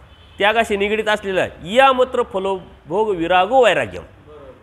इकडचं आणि तिकडचं कशाची अभिलाषा नसणे म्हणजे वैरागी पण आहे. त्याला कपड्याशी काय संबंध आला? परंतु आपल्या मनामध्ये या गोष्टी बिंबवल्या गेल्या आणि तुमच्या डोक्यामध्ये नाही ती वैरागी बाबा आणि ती वैरागी बाबा आहे. मग वैरागी बाबा आहे, बाकी तर याच्यासारखंच चालू आहे, फक्त कपडेच बदलले, त्याला अर्थच नाही. कपड्याशी काही निगडीत नाही. हां, मग तेच ना, प्रवृत्ताचा आचार आज नैतिकता धर्माचा पाया आहे. तुम्ही इथे बी नैतिकता सांभाळली तर तिकडं सांभाळणार आहे. आला का लक्षात? तुम्ही आता प्रवृत्त अजून निवृत्त झाले नाही, प्रवृत्ती मार्गावर आहे, तर निवृत्ती मार्गावरती तुमचा प्रवास आहे ना. मग ते डायरेक्ट होईल का? असे काही बटन आहे का? तुम्ही कपडे घातले, बटन दाबलं, लगेच चेंज झाला, बदल झाला, असं काही होईल का? हां, इथं जर तुम्ही सांभाळला तर तिथं सांभाळू शकणार आहे. वासनिकातून भिक्षुक तयार होतो, भिक्षुक ढागातून पडतो का डायरेक्ट? म्हणून जो वासनिक आहे जर तो चांगला असेल तर भिक्षुक चांगला होईल. वासनिक हा भिक्षुकाचा कच्चा माल आहे, त्याच्यामुळे वेगळा काही नाही आहे.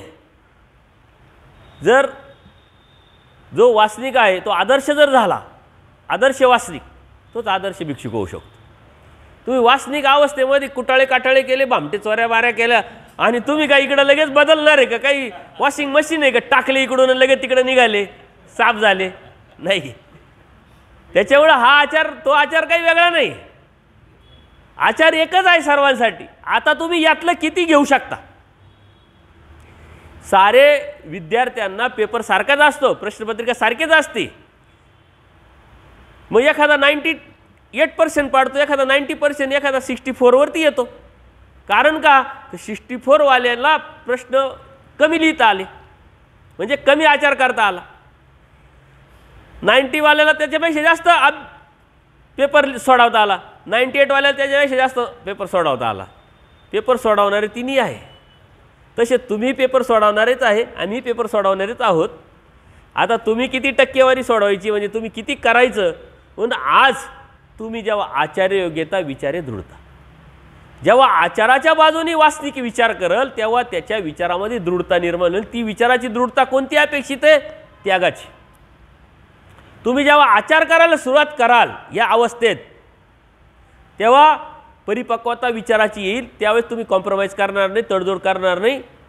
माझा देव, माझ्या देवाला काय वाटेल, माझा देव, ही भावना कधी निर्माण होईल? जेव्हा आचाराच्या बाजूने विचार कराल. तुम्ही आचाराच्या बाजूने विचारच करत नाही. म्हणून वासनिकांनी आचाराच्या बाजूने विचार करायचा आहे, आणि भिक्षुकाला आचाराच्या बाजूने विचार करायचाच नाही, तो आचारावरच झाला पाहिजे. आचाराचा विचार नाही करायचा, त्याला आचार करायचा आहे. तुम्हाला विचार करायचा आहे ना, आम्हाला आचार करायचा आहे. आम्ही आचार करताना विचार करत बसलो, तुम्हाला विचार करायच्या ऐवजी आचाराला लागले तर शक्य आहे का? तुम्हाला काही गोष्टी अशा आहे का तिथं मर्यादा आहे ना तुमच्या. आता एक व्यक्ती मला भेटली की मला प्रपंचात राहायचं आहे, पण अडचणी आहे, पण दीक्षा घेण्याची इच्छा आहे, पण घेता येत नाही, काय करू? अंतर्दीक्षा घेऊ का? आहे हा भाग. म्हटलं आपले 3 सत्संग अंतर्दीक्षेवरती. असे 2 जण भेटले, त्यांना मी ते पाठवले. म्हणले ऐका, नंतर फोन करा. ऐकले, एकाचा फोनच आला नाही. त्याला लक्षात आलं का हे आपल्याच्याने शक्य नाही आहे. दुसऱ्याचा फोन आला, तो म्हणे थांबून घेऊ 5 वर्ष. नेमकं आपल्याला करायचं काय हे माहिती तर पाहिजे. म्हणून मी सांगत राहतो की अंतर्दीक्षा ही दीक्षेपेक्षा मोठी आव्हानात्मक आहे. कारण याला विषयात राहून विषयाला पाठ फिरवायची आहे, आणि याने विषयाला पाठच फिरवली, त्याच्यामुळे विषयच येत नाही. त्यांनी आता त्याच्यावरती कसं करायचं आहे त्यांनी ठरवायचं आहे.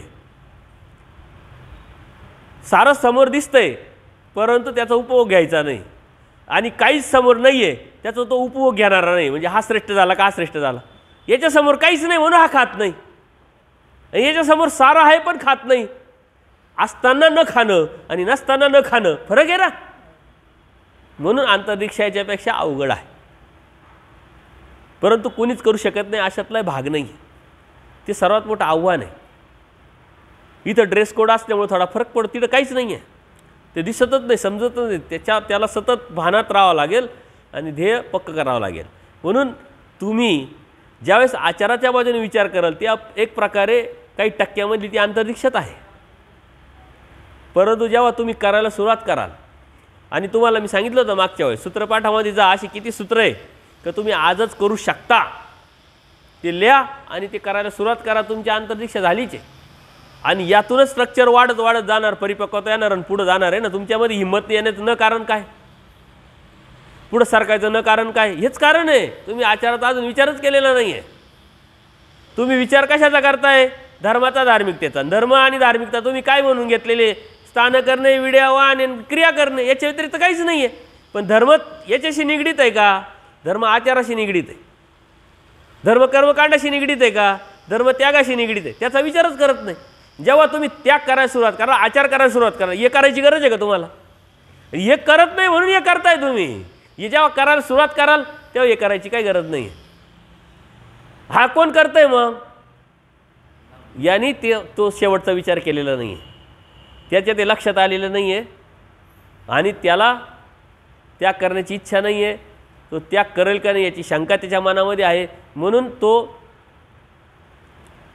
याच्यातून आधार शोधतोय. ज्याचं पक्क झालंय यस, त्याला आधार घ्यायची गरज नाही ना, पक्क झालं ना. आपण आज आधार घेतोय. हां बोला बोला बोला.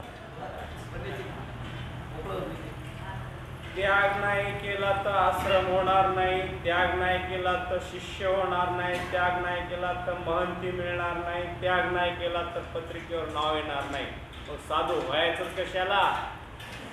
हे बघा, त्याग नाही केला तर म्हणजे काय, आमची अभिलाषा काय राहते, आपला एक आश्रम असावा, 5-6 शिष्य असावे, मस्त गादी असावी, बाबा काय पाहिजे म्हणणारे असावे, त्याच्यानंतर पटकरी म्हणतात त्याला, काही सामान आणून देणारे, काही गाडी घेऊन जाणारे, काही ड्रायव्हर 1-2. मग दीक्षा किंवा साधू होण्यात हे सारं तुम्हाला देतो. चला आजच देतो तुम्हाला, आश्रम देतो तुम्हाला, महंती देतो तुम्हाला, पटकन टाकायला 4 शिष्य देतो, सकाळचा नाश्ता, दुपारचं जेवण, संध्याकाळचं जेवण, जे तुम्ही म्हणाल ते देतो. घेता का दीक्षा. हे वासनेशी निगडीत आहे, हे प्रवृत्तीशी निगडीत आहे, ही विषय व्यवस्था आहे. तुम्हाला जी अभिलाषा आहे, तुम्हाला ती शिऱ्याची गोष्ट सांगितली ना, सांगितले का नाही, का सांगू परत सांगू. एक तुमच्यासारखा शिष्य असतो, तो जातो बाबांकडं, गुरुबाकडं, आणि ते गुरुबाकडे गेल्यानंतर गुरुबा काय विचारतात की अरे बाळा काय राहिलं आता तुझं, सारी जबाबदारी संपली. म्हणजे बाबा दीक्षा घ्यायची तर इच्छा आहेच म्हणे, परंतु मला अडचण आहे म्हणे. काय अडचण आहे, सॉल्व करून टाकतो म्हटले. बाबाला वाटलं अडचण असून असून काय राहणार आहे, करून टाकू म्हटले, कारण बाबा हितक्ष होते. म्हणले काही नाही, मला शिरा आवडतो आणि तो दररोज लागतो म्हणे मला. अरे एवढी छोटीशी गोष्ट आहे म्हटले, त्यात काय विशेष. दिला म्हणे, बघा बरं का म्हणे, दिला शब्द म्हणे, लिहून देऊ का, यस म्हणे. मग यांची झाली दीक्षा. आता दीक्षा झाल्यानंतर याला वाटतं काय बाबाने दिलाय शब्द, जाऊ द्या काय हरकत नाही, पाहू आपण आता. मग सकाळी लगेच नाश्त्याची वेळ, लगेच शिरा आला. आणि क्या बात, ते बी एकदम गावठी तुपातला, मस्तपैकी गोड सुंदर, किती पाहिजे तेवढा घ्या. त्याला वाटलं ठीक आहे आता ओके, आपल्याला निदान आवड आहे ती आवड भेटली, उद्याचं पाहू. दुपारी जेवण आलं, लगेच शिरा आला. अरे सकाळचा उरला असेल म्हणून दिला असेल, यस नो काही प्रॉब्लेम नाही, घ्या. संध्याकाळी शिरा गरम गरम आहे, गरम गरम आहे, म्हणताय सोय नाही की बाबा सकाळचाच करेल असं, तिन्ही वेळेस शिरा. म्हणले बाबाचा काय वाटलं की कालच दीक्षा झाली, नको याला पळायला, नको नाराज व्हायला, नको नर्वस व्हायला, आपण शब्द दिलेला आहे, पहिला दिवस आहे त्याच्यामुळे 3 वेळेस शिरा दिला. ते परत दररोज बाबा काय रिकामी का द्यायला. दुसऱ्या दिवशी सकाळी नाश्त्याला परत शिरा आला, दुपारच्या जेवणाला परत शिरा आला, संध्याकाळच्या जेवणाला शिरा आला. बाबांनी एकच लक्षात ठेवलं आहे, मी शब्द दिलेला आहे माझ्या शिष्याला, त्याची व्यवस्था करणं, त्याची सोय करणं ही ड्युटी आहे. दुसऱ्या दिवशी, तिसऱ्या दिवशी, चौथ्या दिवशी, 5व्या दिवशी, किती दिवस तुम्ही शिरा खाल. 8व्या दिवशी तो वकला जाऊन, माफ करा म्हणे बाबा. कोणतीही गोष्ट जी अभिलाषा आहे तुम्हाला, ती भेटल्यानंतर तर तुम्ही समाधानी व्हाल का नाही, कधी ना कधी. मग तर निवृत्तीचा विचार कराल की नाही. तुम्ही म्हणता कशासाठी, सारं दिलं, हे पाहिजे ना तुम्हाला, हे सारं दिलं तरी जर तुमची तयारी होत नसेल तर तुम्ही विषय व्यवस्था केलेली. जर तरच्या अर्थाला नाही. वैयक्तिकचा मी कुठं वैयक्तिक बोलतोय, मी वैयक्तिक नाही बोलत आहे. मग बघा तशी तुमची इच्छा आहे का, तुम्ही XYZ हे किंवा आणखी कोणी XYZ कोणी बी पकडा ना, XYZ असा कोणी आहे का त्याला बोलवा, मग मला अनुसरायचं आहे पण मला अशी अशी अभिलाषा देऊ ना आपण, मागणी तसा पुरवठा, त्यात काय लागतं? आश्रम काय आहे, किती बाय किती किती एकरचा असं तर नाही ना, एक रूम ना फक्त, अटॅच संडास बाथरूम, त्याला काय लागतं? 3 वेळची खाण्याची व्यवस्था आणि 2 सेवेला माणसं, कुठं जायचं असेल तर गाडी, व्यतिरिक्त काय आहे दुसरं? अपेक्षा ते म्हणतात ना सरडेची धाव कुठपर्यंत, कुंपणापर्यंत. तो म्हणणार आहे का मला विमान द्या, हेलिकॉप्टर द्या? नाही म्हणणार ना. मन तिचा तर विषयच नाही आहे. आता फोन केले तुमच्यासमोर तर 10 मानत्या लगेच ह्याच मिनिटाला इथंच येऊन जातील. मन तिचा काय नसेल म्हणते तर आपण नातू गाडू, पंथी गाडू, आणखीन कोणती तरी गाडू उभी करू. नाही तर आपल्याला कुठं जायची गरज नाही मनती घेण्याची. आपल्याला मनती घेण्याची कुठं जायची गरज नाही आहे. मनतीचा अभ्यासक्रम आहे आपल्याकडं, त्याचा पेपर तुम्हाला देतो, सोडवा, 50% मार्क पडले तुम्हाला मनती देतो. चला मनतच म्हणायचं आहे ना. आता मी तर मनती घेतली का, तुम्ही काय लिहिलंय? मनती लोक देतात, घ्यायची गरज नसते. मला याच्यावरून नाही 1-2 साधूंची तुमची मनतीचा कार्यक्रम कधी झाला म्हणलं, झाला ना संभाजीनगरला, माहीत नाही का, पहिल्याच कार्यक्रमात कार्यक्रम त्यांनी करून टाकला. म्हणले मनती कोण देतं? म्हटलं मनती वासनिक देतात. साधूंची मनती खोटी असते म्हणलं, ती पैशावर अभिलाषावरती अवलंबून आहे. वासनिक जी मनती देतात ना ती खरी मनती असते, कारण तो भावनेशी निगडीत आहे, आचाराशी तत्वाशी निगडीत आहे, आवडीशी निगडीत आहे. कोणाला नाही ना म्हणत म्हटलं ते.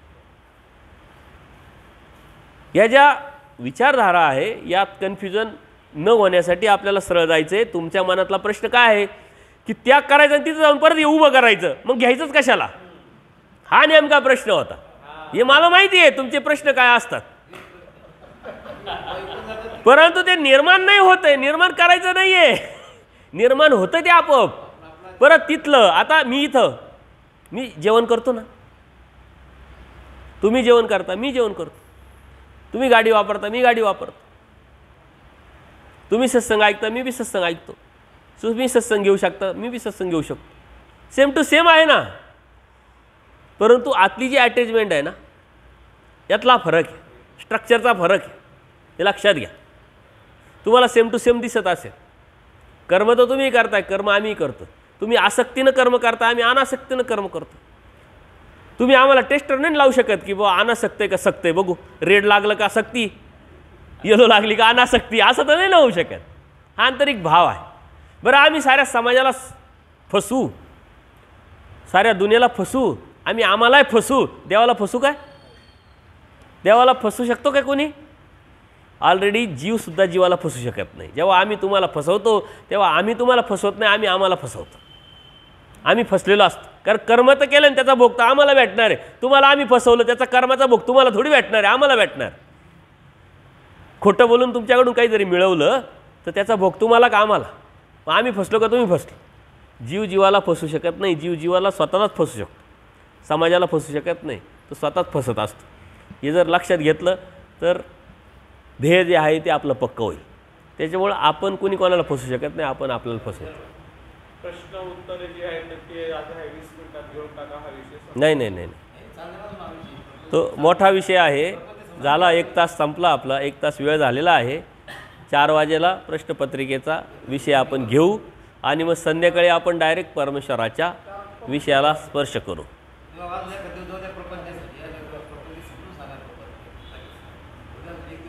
एक दिवस नाही, 10 दिवस जरी घेतले तरी प्रपंच समजणं न समजणं हा सर्वस्वी तुमचा स्वतंत्र वैयक्तिक अधिकार आहे.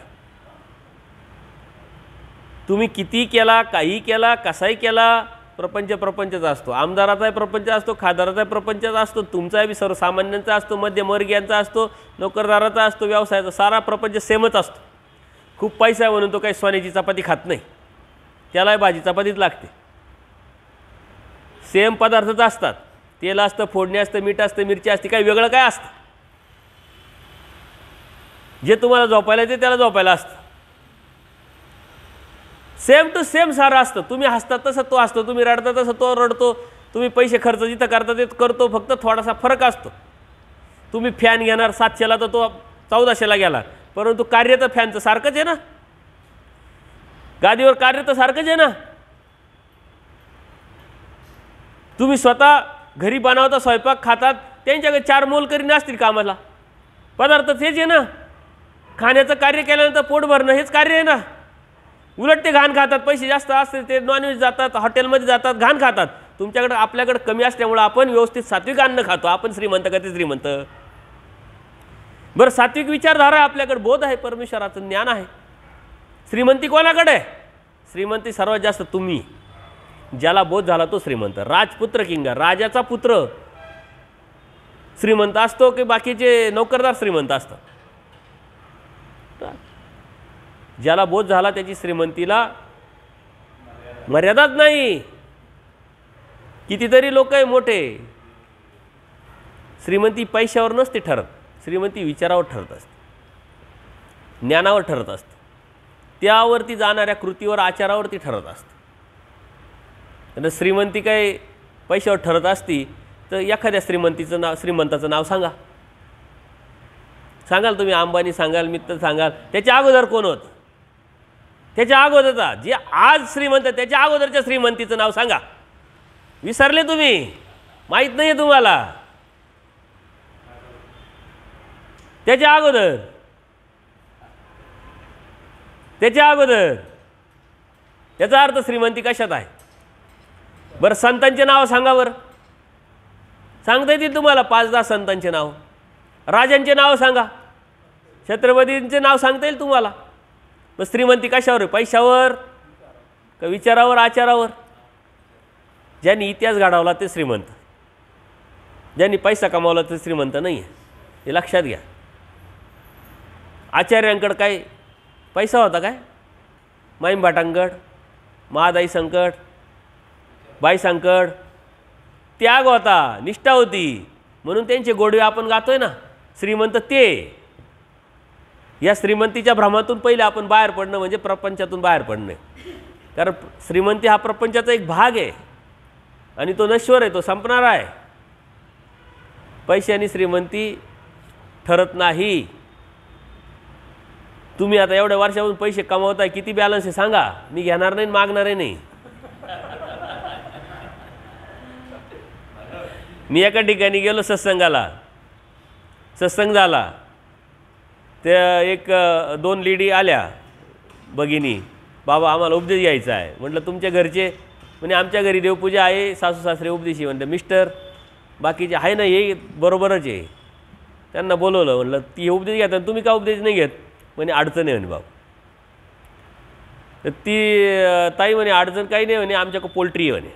आणि त्यांनी डबा आणलेला होता मंदिरात. म्हटलं का बरं डबा घरी का नाही बोलवलं जेवायला? आम्ही तिकडे आलो, सत्संग झाला तिकडे गेलो असतो. म्हटलं नाही म्हणे अडचण आहे. काय म्हणे? आमच्याकडे पोल्ट्री आहे. आता तुमच्याकडे पोल्ट्री आहे म्हणून तुम्ही आम्हाला नेत नाही आहे, म्हणून तुम्ही उपदेश पण घेत नाही आहे. नाही म्हणे उपदेश द्या, त्याला काय होतं? म्हणजे उपदेश घ्यायचा, स्मरण करायचं, दुसरी हिंसा करायची, त्याला अर्थ काय राहिला? शेती आहे ना तुझ्याकडं, शेती कर, कष्ट कर. म्हणले बाबा शेतीतून काही भेटत नाही. म्हणलं हे किती वर्षापासून काम करतोय तू? नाही 10-12 वर्ष झाले. किती बॅलन्स आहे सांग? कन्फ्यूज झाला तो. म्हणे काहीच नाही. जर तू 12 वर्षापासून शेतीत काही भेटत नाही म्हणून धंदा खोलला आहे आणि धंद्यातून तुला बॅलन्स सांगता येत नसेल तर मग भेटतंय कशावरून ठरायचं? पर्याय भरपूर आहे. हॉटेल टाक म्हटलं, हायवेवरती गाव आहे तुझं, धान्याचं व्यवसाय कर, गाई घे 2-4, दुधाचा व्यवसाय कर, 1000 पर्याय मी तुला देतो. म्हटलं चाल. पोल्ट्री काय घेऊन बसले? हिंसा पापा तो नरक. तुला उपदेश देताच येणार नाही म्हटलं. त्या बघीन तुम्हाला बी देता येणार नाही म्हटलं. त्या गेल्या आणि त्या दोघी बी आल्या डायरेक्ट म्हणे बाबा आम्हाला उपदेश देऊन टाका. पोल्ट्री आमची नाही म्हणे, त्यांची, ते मरतील काही करू, आम्हाला काय करायचं म्हटलं. आणि म्हटलं असं पाहिजे, पुरुष होऊन असावे, अशा भगिनी पाहिजे म्हटलं. त्या दोघींना उपदेश दिला, त्यांच्या मिस्टरांना उपदेश नाही दिला. ते म्हणले आम्हाला नाही. म्हटलं पोल्ट्री बंद करा आणि मग उपदेश घ्या म्हटलं. त्या म्हटले हे त्यांचं काम करत, मी आजपासून आम्ही तुम्हाला शब्द देतो, आम्ही पोल्ट्रीचं काहीच काम करणार आणि पोल्ट्रीमध्ये जाणार पण नाही. शेत्या करताय ना म्हटलं, त्यातूनच किराणा भरत आहे, पोल्ट्रीच्या पैशातून किराणासुद्धा भरू नका म्हटलं. त्या दोघी तयार झाल्या तेव्हा त्यांना उपदेश दिला. तसं तुम्ही करताय, बॅलन्स किती आहे? तर बॅलन्सवर श्रीमंती ठरतच नसते. तुमचे विचार स्ट्रॉंग असेल तर तुम्ही श्रीमंत, परमेश्वर प्राप्तीच्या अनुषंगाने तुमचे प्रवास असेल तर तुम्ही श्रीमंत. बोध श्रीमंतीचं लक्षण आहे, त्याच्या पुढचं श्रीमंतीचं लक्षण आहे. आणि देवाने तुम्हाला श्रीमंत करून टाकलं आणि तुम्ही परत मागू राहिले तर मग ती श्रीमंती काय कामाची, ती वैचारिक दरिद्रता काय कामाची नाही. विचाराने स्ट्रॉंग व्हा आणि ते विचार कृतीत आणणं हीच आपली श्रीमंती आहे. ज्याला आपण श्रीमंती समजतो हा प्रपंचाचा एक भाग आहे. प्रपंचातून परमेश्वर प्राप्त होत नसतो. मग आता फुलं हारे, नारळ आहे, आणखीन काय काय हे साऱ्या प्रपंचाचा भाग आहे. प्रपंचातूनच देव कसा प्रसन्न होईल, तो तर देवाने सोडायला लावलेला आहे. परमेश्वरांनी काय मागणी केलेली, कशाची अपेक्षा केलेली आहे, त्याचा विचार करून ते द्यावं लागेल. तेव्हा परमेश्वर प्रसन्न होतील, तेव्हा परमेश्वर आपल्याला भेटेल. ज्याचा त्याग करायला लावला तेच परमेश्वर मिळवायसाठी आपण वापर करत असेल तर ते कसं भेटणार आहे. कोणी लक्षात घ्या, प्रपंच हा थोडा मोठा विषय आहे. त्याच्यावरती बोलायला वेगळ्या बोधकथेतून तुम्हाला बरंच सांगता आलं असतं, परंतु आपल्याला पुढचा जो विषय आहे तो मोठा आहे आणि तो पुरा करण्याचा आहे, म्हणून मी हा लवकर उरकावला. सर्वज्ञ श्री चक्रधर स्वामी की दंडवत हो.